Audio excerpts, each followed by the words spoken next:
正在幹活的阿平突然發現，一個賊頭鼠腦的人一直在自己家徘徊。阿平很生氣，但又不敢上前驅趕。突然，這個男人竟然朝着阿平快步走了過來，手裡還捧着一把鮮花。原來此人竟是他那惹人厭的前夫。他很後悔的想要請求阿平的復合。那麼阿平能輕易原諒這個小子嗎？像往常一樣，阿平早早起床後就出發了。只見阿平走進了一片茂密的草叢，他在山裡發现了一些野菜，這些野菜長勢很好，但只有枝頭部分可以吃。阿平連忙蹲下身子採摘起來，聽着阿平摘菜時咔哧咔哧的聲音，就知道這些野菜肯定非常脆嫩。只是這种野菜具體叫什麼名字，阿平也說不上來。這些野菜都是純天然的翠綠鮮嫩，看一眼就讓人食欲大開。沒用多長時間，阿平的籮筐裡就裝滿了新鮮的野菜。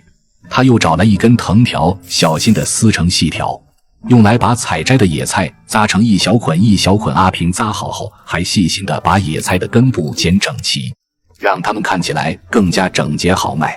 一切收拾妥當，阿平背起籮筐，帶着滿滿的希望踏上了前往集市的路。走了許久，阿平來到了一家小商店門口，他禮貌地向老板娘打了招呼，請求在门前擺攤。老板娘見他時尚爽快地點了頭，順便阿平還在店裡買了一些塑料袋，方便把野菜分裝賣給顧客。隨後阿平便耐心地等待客戶上門。不一會兒，一位熱情的大叔走了過來，詢問價格後竟然一口氣要把所有的野菜全包了。原來大叔是附近開飯店的。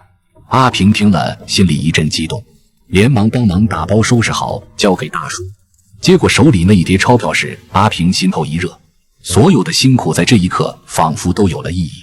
雖然掙到的錢不算多，但對阿平來說，這點收入給了他堅持下去的動力。為了表達感激，阿平特意回到商店買了一些商品。阿平一邊背着籮筐往回走，回到庇護所後，阿平整理一下就坐到床上休息。這時他的肚子已經很大了。隨後阿平拿出路上買的小零食來吃，軟軟糯糯的，吃起来很是可口。吃完之後，阿平走到門前收拾一下，準備在這裡搭建一個入戶花園，種一些菜也是不錯的選擇。另一邊，阿超卻坐在庇護所門外發呆。自從他的新歡離開後，他整天渾渾噩噩，這才想起了阿平的好，想起了兩人曾經坐在木頭上，一邊吃着水果，一邊憧憬未來的甜蜜時光。如今失去了，才知道珍惜。阿超滿心悔意，於是朝着阿平庇護所走去，路上還不忘摘了一些鮮花。這時阿平還在門前埋頭除草，突然阿超出現在了他面前。阿平猛地一愣，冷冷地問他這裡幹什麼。阿超支支吾吾，隨後急忙雙手遞上鮮花，可是阿平連看都不看，冷冷地揮手就拒絕了前夫的請求，並且直接把花甩在了地上，頭也不回地進了屋。見前夫也跟着進來，阿平當機立斷，把阿超直接推出了门外，并狠狠地關上了門。阿超有些懵了，只好尷尬地撿起地上的花放到一邊。但他為了挽回阿平還不死心，他竟然拿起鋤頭幫他在院子裡除草。屋裡的阿平看着心中冷笑，隨後衝出去大聲說道：這裡不需要你的假好心。阿超被阿平的氣勢嚇住了，只能默默地選擇離開。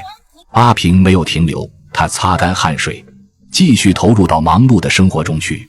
對他來說，生活不會因為一束花而改變，也不會因為一個不值得的人而停下腳步。然而阿超也根本不明白，當年把阿平趕出家門時，他心裡有多痛。這份傷害不是幾句好話就能彌補的。阿平深知真正的幸福不是靠別人的施捨，而是靠自己一步步走出来。野花再美，也比不過親手種下的好，甜言蜜語再動聽，也換不來真正的尊重與珍惜。